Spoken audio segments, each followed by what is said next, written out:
So I'd like to talk to you today about strength. I'm 27 years old and I am the founder and the CEO of a tech startup. But what a lot of people don't know about me is I'm also the 4th strongest woman in England. So this afternoon I'd like to share with you a little bit of my journey and also what it feels like to experience a really fundamental shift in how you view your body and what it's capable of. So, growing up, I was always a pretty chubby child, and that's me on the left. I really liked to eat, and my dad nicknamed me La Poubelle, which, if you don't know, is French for dustbin. So, I went all the way through high school and university, and I grew up with all the usual insecurities a teenager has about their body, probably particularly more so for females.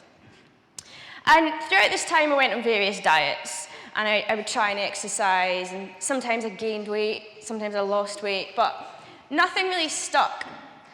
And I wasn't alone, because an incredible 90% of women have been on a diet at some point in their lives.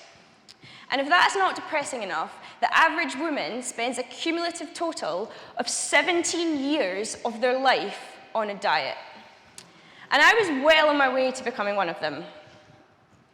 So by 2011, I was getting pretty chunky.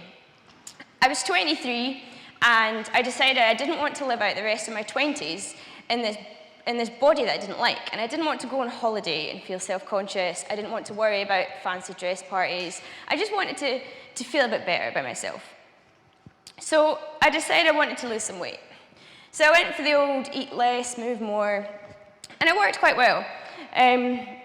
So I just decided one day, something needs to change. And I remember the moment. There was no, I'm going to start tomorrow, I'm going to start on Monday. I decided right there, 2 o'clock in the afternoon. I took most of my clothes off, and I stood in my underwear, and I took a bunch of pictures from every side, and I swore that in that moment, that was the most unhealthy and the fattest I was ever going to be again in my life. So then I walked out of my house. Actually, I put my clothes back on. Then I walked out of my house, and I walked down the road and I joined a gym. So I ploughed away with this eat less, move more, and over the next year and a half, I lost 3.5 stone. And then I got stuck. I just completely plateaued. And I'd always had this idea of what I wanted to weigh. And I was about 0.5 stone away from where I wanted to be. And no matter what I did, the scale wouldn't move. At the time, I was doing nearly 20 hours a week of gym classes. I tried changing my diet. I tried cutting out carbs. Nothing made any difference. I took up running. I hated running. But I wanted to be skinny, so I kept running. I did 2 or 3 half marathons. I did the Edinburgh Marathon. I hated every step of it. I still wasn't skinny. I did a Tough Mudder. I was the first female at the 2013 Scotland Tough Mudder to make it all the way across the monkey bars without falling into the water. I was incredibly fit, but for some reason that now seems ridiculous to me when I look at this picture, I hated the way I looked, and I was still really hung up on what the scale said and what the tape measure said. I realized I was trapped about 2 summers ago. My boyfriend wanted to book a holiday, and my first reaction was one of panic, because I didn't want it to mess up my exercise routine. I didn't want to not be in control of what I was eating, and I definitely did not want to lie on a beach in a bikini. So I decided it was time to change my approach. So I joined a gym not too far from here called Spartan Performance. A friend of mine once watched the promotional video for this gym and said it looked like a playground for beasts, which is pretty much what it is. So it's a strength and conditioning facility, which means it's not like a conventional gym. There aren't any treadmills, there aren't any mirrors on the walls, there's nobody doing bicep curls on the squat rack. It's just a bunch of good people working hard, trying to get results. So for the next 6 months to a year or so, I trained with my coach. It didn't usually look like this. I worked with a nutritionist, and my style of training changed a little. It started to become very functional rather than your average gym classes. I started doing a lot of pull-ups, a lot of press-ups, a lot of compound lifts like squats or deadlifts. And over the next 6 to 8 months, I got noticeably stronger, faster, and leaner. But obviously I still wasn't happy. My body fat was at 18%, which, as you can see from this chart, puts me in the athlete's range. But I still hated what the scale said, I hated what I saw in the mirror, and my life was still completely ruled by this compulsion and obsession with counting calories and watching the scale. Now, the thing about a gym like Spartan Performance is there's a lot of incredible people kicking around and a lot of competitive athletes. So it's not unusual to turn up at the gym and find people in the car park pulling a truck. And you can only really hang around people like that for so long before one day you think, I want to pull a truck. So I was kind of starting to wonder how strong I was, and I was getting pretty frustrated with working really hard all the time and never seeing anything for my results. So one night I was on Facebook and I found this strong woman competition that was happening in a few weeks' time. So strong woman is the female version of strongman, which you've probably seen on the TV. It's a bunch of very attractive men lifting heavy objects, pulling trucks. You've probably seen them do the big concrete Atlas stones. So I entered this competition. It was 3 weeks away. It felt like a kind of strange thing to do. I went back to the gym. I said to my coach, I've entered a strong women competition. And he said, okay, all right. That was a curveball, but if you want to do that, let's do it. So he prepared me as best as he could in the 3 weeks I'd given him until the competition. And off I went to London with my friend Helen Lee. So I came second in that competition, which I don't think anybody was really expecting. I definitely wasn't expecting it. But I also met this bunch of really incredible women of all different shapes and sizes who also loved to challenge their bodies. And what I didn't realise at the time was that competition was a qualifier to compete in England's Strongest Women. Fortunately, I was hooked, so I discovered quite quickly that I really like lifting heavy things. And I just became really interested in what my body was capable of.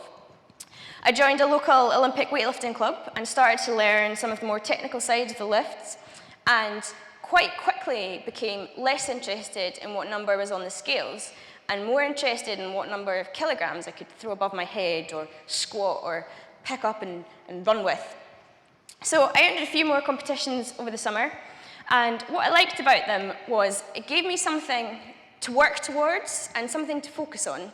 So I would work towards the competition, I'd compete in the competition, and then I'd go and eat a big massive burger, and I wouldn't feel any guilt whatsoever.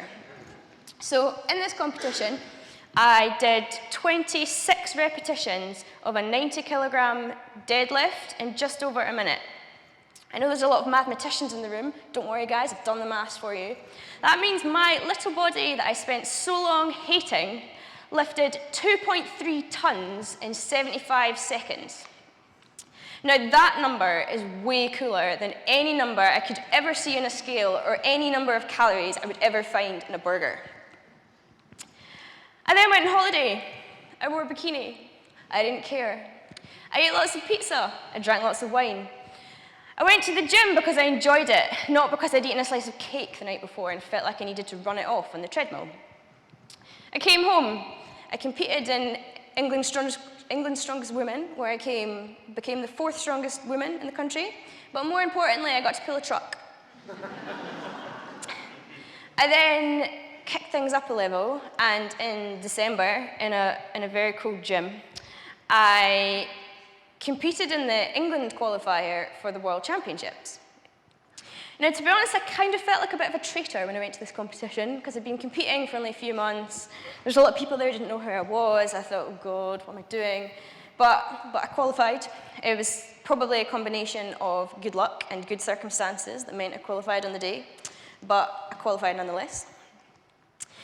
So preparing for the World Championships was probably one of the things that's pushed me out of my comfort zone the most along this journey.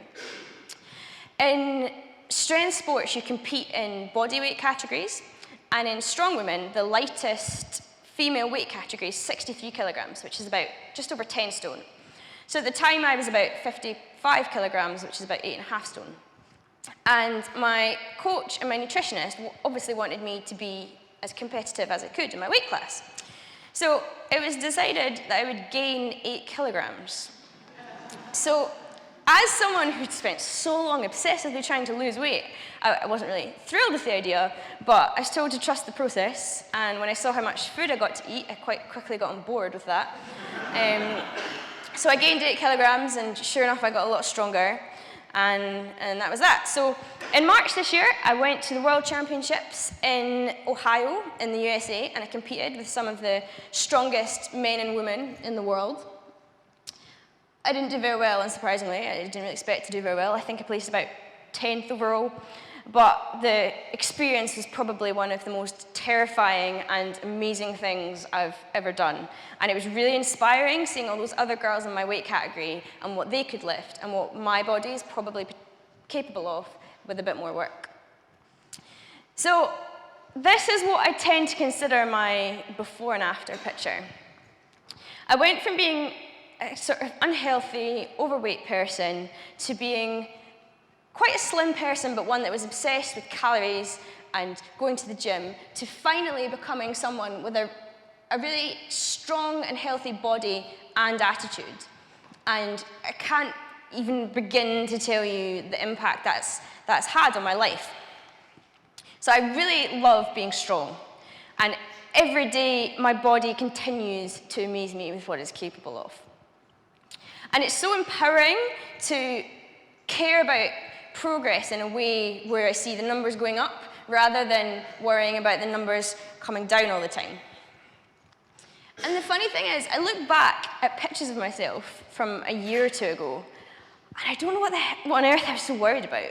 Like, I looked fine, I looked great, but I couldn't see that because I was so caught up in this idea of what I should weigh or what I should look like in the mirror. And I think it's kind of sad that I wasted all those years hating my body. And even when I could run for 15 or 16 miles without stopping, I still hated it for being a little bit wobbly here and there. And why do we do that to ourselves? Our bodies are incredible.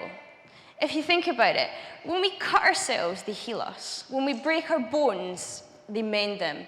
When we're sick, it fights off diseases so that we can feel better. Our bodies love us so much, and all we do is criticize them. So if you take anything away from my talk today, I want it to be this. Don't grow old without seeing the strength and the wonder of which your body is capable. Find something that makes you feel strong. Don't grow old and miss out on your body's greatness because you were so caught up in what perfection should be. Find something that makes you strong, and find something that fulfills you as a person, not as a number on the scales or a reflection in the mirror. Strength doesn't come from what you can do. Strength comes from doing things that you once thought you couldn't. Thank you.